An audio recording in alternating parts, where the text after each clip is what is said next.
आप सबको कृष्ण जन्माष्टमी की बहुत बहुत शुभकामनाएं। इस बार भगवान श्री कृष्ण के जन्मोत्सव को लेकर तिथि में तारीख में थोड़ा सा मार डगमग दमक डाल रहा है कि 6 तारीख की जन्माष्टमी मनाएं या 7 तारीख की जन्माष्टमी मनाएं। तो मैं आपको कंफर्म कर दूं कि 7 तारीख की ही भगवान श्री कृष्ण की जन्माष्टमी है। भगवान श्री कृष्ण का प्रकट 6 अष्टमी को हुआ और अष्टमी तिथि इस बार श्री धाम वृंदावन में बिहारी जी में यहाँ के तमाम संत जन 7 सितंबर 2023 को ही कृष्ण जन्माष्टमी मना रहे हैं। इस दिन आप सब व्रत रख करके भगवान श्री कृष्ण की आराधना कीजिएगा। भगवान से प्रार्थना कीजिए कि हे प्रभु हमें सद्बुद्धि दे। और भगवान का अवतार इस धरती पर केवल धर्म की रक्षा करने के लिए होता है। जब जब धर्म की हानि होती है, परित्राणाय साधु नाम विनाशाय चतुर्थ धाम धाम संस्थापनार्थाय या असंभवानी युगे युगे जब जब हो। ये धर्म की हानि बनी असुर अधम अभिमानी तब तब धारी प्रभु विविध शरीर भगवान इस धरती पर यदि ना आते तो फिर हमें कौन यह मैसेज देता, ये संदेश देता कि गए सर्वश्रेष्ठ है। यदि भगवान श्री कृष्ण धरती पर ना आते तो हमें कौन बताता कि भागवत गीता कैसी होती है। हम सबको भागवत गीता देने के लिए, हम सबको कर्म का पाठ पढ़ने के लिए भगवान श्री कृष्ण का अवतार इस धरती पर हुआ है।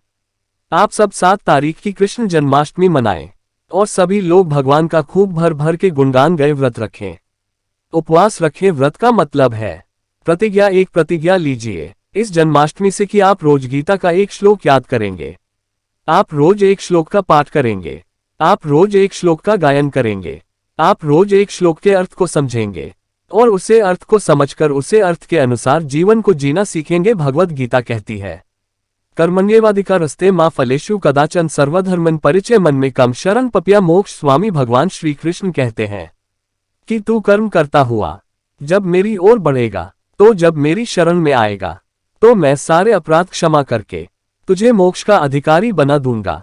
कम भूला हुआ प्राणी सदा भट्ट है, इसलिए भगवान को आना पड़ा और व्यक्ति को अपने अपने कर्म से परिचित कराना पड़ा कि आपका कर्म क्या है। और गीता का उपदेश हमें बहुत कुछ सीखना है। इसलिए इस जन्माष्टमी को सुबह जल्दी जाकर भगवान कब से कीजिए, पूजा कीजिए, दुग्ध से जल से अभिषेक कीजिए, खूब प्रेम से भगवान की स्तुति कीजिए। भगवान के स्मरण में इतना खो जाए, भगवान के चिंतन कीर्तन में इतना डूब जाए कि पता ही ना चले कि दिन कब बीत गया, कब रात्रि के 12 बजे बज गए। रात्रि के 12 बजे बजाते ही हाल में आरती सजा करके भगवान की खूब आरती उतारिए और प्रेम से गई श्री कृष्ण गोविंद हरे मुरारी, हे नाथ नारायण वासुदेवा, खूब कीर्तन कीजिए। केवल कीर्तन कीजिए, आरती उतारिए, भोग लगाए।